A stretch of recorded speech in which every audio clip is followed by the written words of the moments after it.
Ebbie Noelle Samuels. I want us to remember that name until something happens, until the government takes action. For those of you who don't know who Ebbie Noelle Samuels is, 3 years ago, Dennis Okari did an expose on a certain school called CCM Gatanga. So the information that Dennis Okari gave was Ebbie's mom, she received a call from the school, specifically from the principal of the school.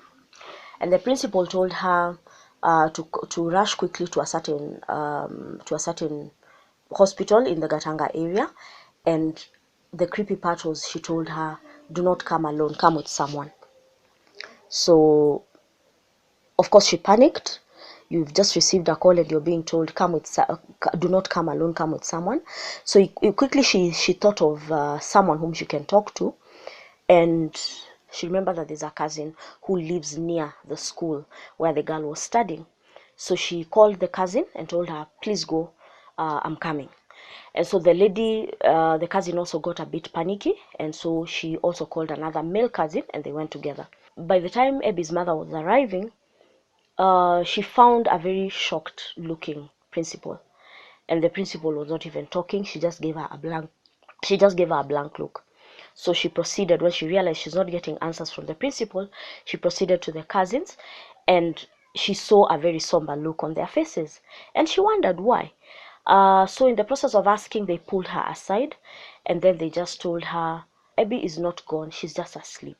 And that is when she realized what she was being told. She was being told that her daughter was normal. And of course, as you can imagine, Ebbie's mom cried. She cried and she lost it. But I'm just imagining the pain of this mother. The daughter was fine, no problem, and then one morning you're called and you're told your daughter is normal. So I remember Dennis Okari's expose was just talking about the anomalies that were in the investigation. There seemed no push or participation in the government apparatus towards ensuring that this girl got justice. Because one of the things I found very ridiculous, very weird, the OCS was being housed in that particular school. So that for me explained a lot as to why there was this major cover-up. And then the postmortems, which were done by 3 pathologists, indicated that she had died of blunt force trauma.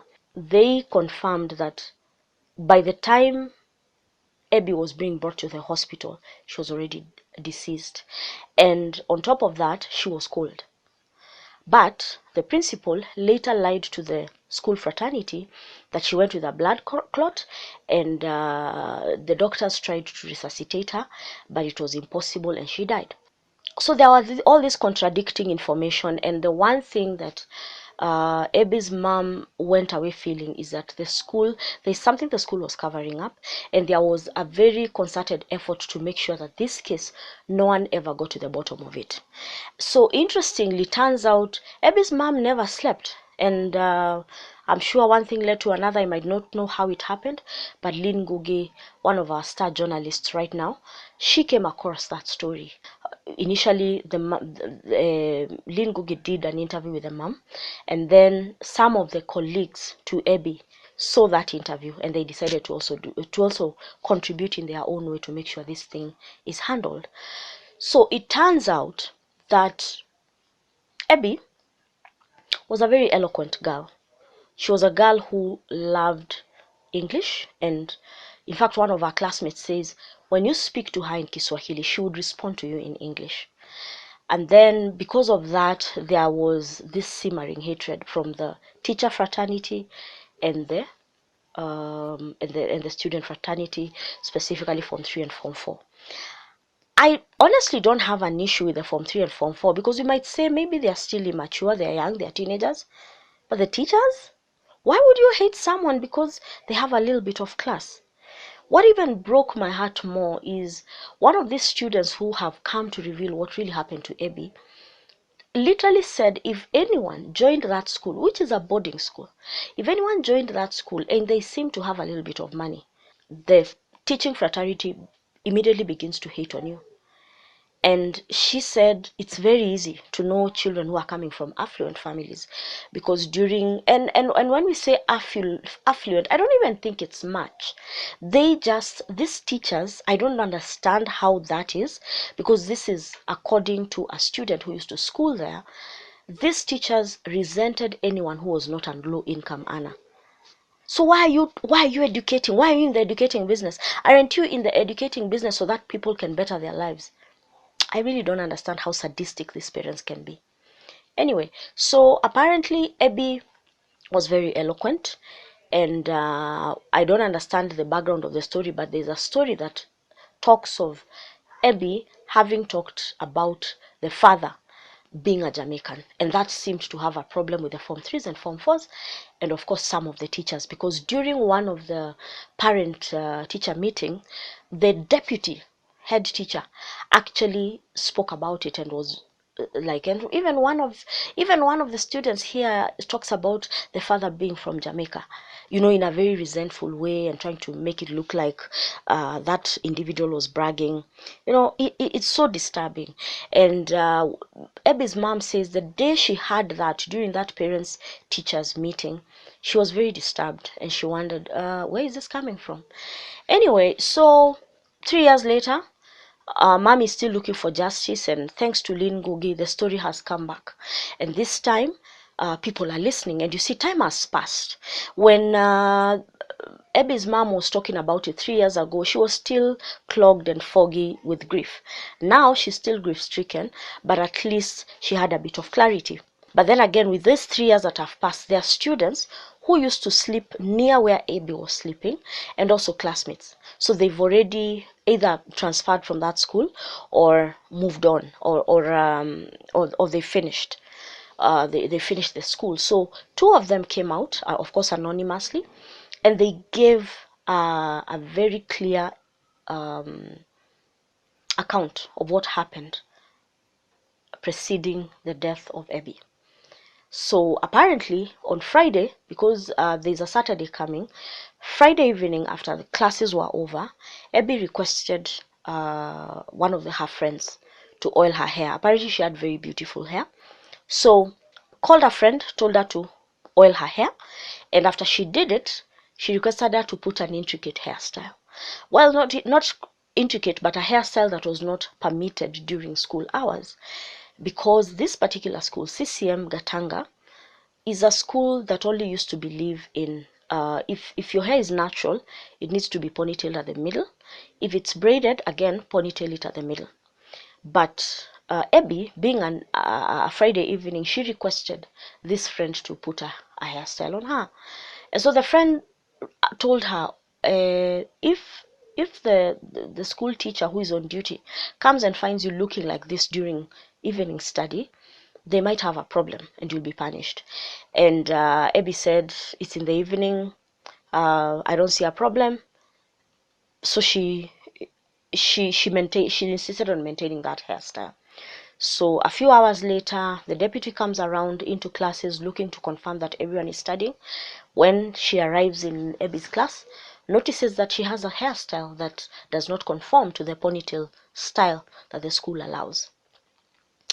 And immediately she says, who is that who is donning that hairstyle that they look like they think that their mother owns this school? As if their mother owns this school, something like that, but in Kiswahili. So Ebbie was called, and she really tensed, because apparently the deputy teacher was a very harsh teacher. So she was called and went. She was told to go and kneel in her office. It's so unfortunate that the fact that she's a female. I don't know why it just feels bad, even worse, that she's a female. So Ebbie goes, and once the head teacher finishes with her rounds in the various classes, she goes to deal with Ebbie. And so she beats her, and she tells her, how can you put that hairstyle? You know the rule of the school, da da da da da da da. The deputy teacher even tells her, I am going to chop off your hair. And by this time, she's already caning her with a Bunsen burner. And at that point is when Ebbie says, no, you'd rather suspend me than chop my hair. And that is what triggered the deputy. So she went on a one-man lynching mode on her and beat her mercilessly all over the body. When Ebbie left the deputy's office because she was crying, she went to the bathroom. And so she finds her crying and she's swollen all over the body. Can you imagine? Someone beats you until you're swollen. Me, I remember in our days, because me, I finished school quite a while back, we used to be beaten, but there's no day I've ever swollen anywhere. It used to be a regular beating whereby you're beaten on the hands or something. Someone whips you on the hands, on the palm, somewhere where this part is a bit hard. Okay, it's painful, but and it will be like 2-3 strokes. How can a woman who has given birth literally go ahead and beat a 15-year-old until that child is swollen? Abby is beaten and she's crying and she says the deputy beat her entire body and everything. So this girl, I think she just wanted to protect her dignity, told her, let's wait until the preps are over, then we go back, pick your books, and then we go to the dorm. So that's exactly what happened. So the evening went uneventfully and Abby slept. Unfortunately, she never woke up because Saturday morning, when now the girls had gotten ready, they noticed that Abby was still sleeping. So when they were just about, when the bell rang for them to go to class, is when now her friends, the ones who sleep around her, tried to ring the bell on her, and she never woke up. And at that point is when they realized something is wrong. So they called the matron, who they report was very arrogant, who also called a nurse who is not experienced even. I so get those things because I remember my secondary school was a nightmare. But what shocks me is that I thought corporal punishment was banned. And then I thought we've developed a little bit. So my era, I didn't feel victimized because of those things. But considering that the government has banned some of these things, I don't understand why they are happening to that extent. So anyway, so they call the matron and they also call the nurse and they come and check on her, and that's when panic mode starts. By this time, students are in class, so they don't know what is going on, and that is the point where Abby's mom is called. By this time, they've already realized that Abby is dead, but they are not saying that she's dead. And so what now the students say 3 years later, after the Denis Sokari expose, is that on Sunday, this was Saturday morning is when Abby was discovered to have been dead. So they rushed her to hospital, the matron, the principal, looking really shocked. But by this time, I think they already knew she was dead because she was already cold. So because by the time she was arriving in hospital, the doctors never did any surgery on her or anything, or even diagnosed her because she was dead. They were receiving the body of a deceased, not someone whom they can save. Of course, Mama Abby is called. She tries to ask questions. No one is coming through. This thing is very scary. It's very scary. For me, it scared me because, first of all, I was sure that corporal punishment is over. And even if it is not completely over, I didn't think there are literally teachers who are abusing children. That shocked me because I thought Kenya has progressed a little bit. And even in the school where I never enjoyed my secondary school. I hate boarding school. I hate it. Though I came out with something good and I'll talk about it. So I've always assumed that things improved, especially after the government said there's no corporal punishment. And Kenyans, I notice we are more alert to human rights. So I don't understand how a female teacher, who is probably a mother, just decides to batter someone and picks some pipe and beats a child senseless to the point that that child is swollen. I hated my boarding days, but there's no day a teacher has ever beaten me to that point, or I've ever seen another student being beaten to a point of getting swollen the whole body. The other account that shocked me was there's now another lady who came up, even her, she's an alumni of CCM Gatanga. She said that she was in that school before corporal punishment was abolished, but she knows that abuse goes on in that school. So these are the things that worry me. Number one, DCI has been quiet. We don't understand why. This is a government school. Where is the TSC? Dennis Okare did that expose 3 years ago. How is it that no investigation was done? How is it that the deputy principal and the principal, they are still in that school? How? How is that even possible? Then the cover up. But then again, I remember there's a bit where the mother said, is it the mother or the... Yes, I think it was Dennis Okari after his 3 years ago, from 3 years ago. He did mention that the OCS used to live in the compound of the school. So that tells you these guys have pocketed the police department. That's what it means. DCI has been quiet about it. Kenyans, there's something Ebbie's mom said. If we keep quiet, or if we say that's Ebbie's mom's problem, that is only Ebbie. We are propagating a culture of hurting children. There are millions of children across Kenya in schools, day school, boarding.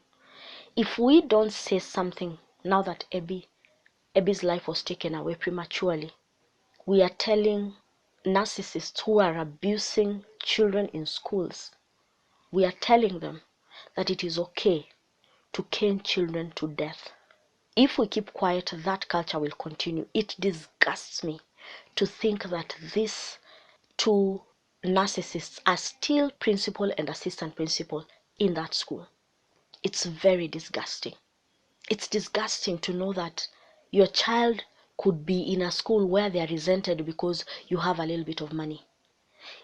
The last I checked, having money is not a crime. Is it a crime? Especially if you have worked hard for it. Is it a crime? So, and again, if it's a crime, say for example, it was a crime, why is a child being punished for it? What kind of culture is at CCM Gatanga? TSC, where are you? Where are you? Is corruption that deep that the life of a 15-year-old doesn't matter? Look, Kenyans, we have a platform called social media. Social media has opened doors to many things. This is our opportunity to speak up. If we don't speak up for Ebbie, narcissists who prowl schools, who go and plant themselves in schools pretending to be educators, to pretending to be mentors to young people, they will continue to thrive. Listen to how the deputy responded when Lynn Goge called her. There's a student who came out and she says that you bet Ebbie. I beat. Yeah, ulimchapa. Me. Yes, you. I don't even want to talk to you if you are that judgmental. No, you know, it's my right to give you a right of reply.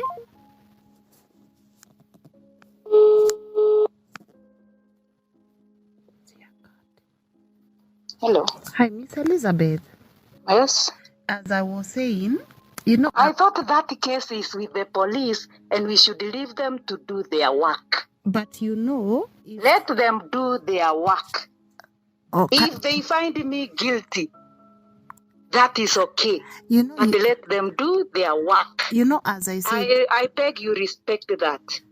You know, I'm just trying to get your side of the story. I'm not going to give any side of the story because the police has that case. Okay, all right. Yes. So you do not want to comment on the issue? No. Okay. Let the police do their work. Okay, all right. Yes. Okay, thank you. The case is with the DCI. That's someone who is used to beating up children she considers rich, children she hates. She picks on people. She victimizes students and says, this one I'm going to victimize. This one I'm going to treat badly. We might not have the power, but we have a tool called social media. Spread the word. Push through your friends.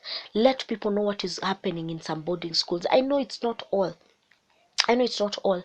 But when we lose one teenager to narcissists masquerading as teachers, just one student, that's too much. And the fact that these two are still in that school, man, that hurts me to the bone. So spread the word, do what you can. do what you can, even if it's on WhatsApp, even if it's on social, wherever. And there's a petition. Go into Twitter, look for it. There's a petition that is going around, justice for Ebbie. Ebbie is not resting in peace. That's what the mother said. The mother said, I appreciate the people who tell me, may my Ebbie rest in peace. But I don't want her to rest in peace. She's not resting in peace because she didn't choose to rest. Some deputy woman somewhere decided to end her life. And so these people are hiding behind a justice system that doesn't care because a 15-year-old died. Do your bit. I've done mine.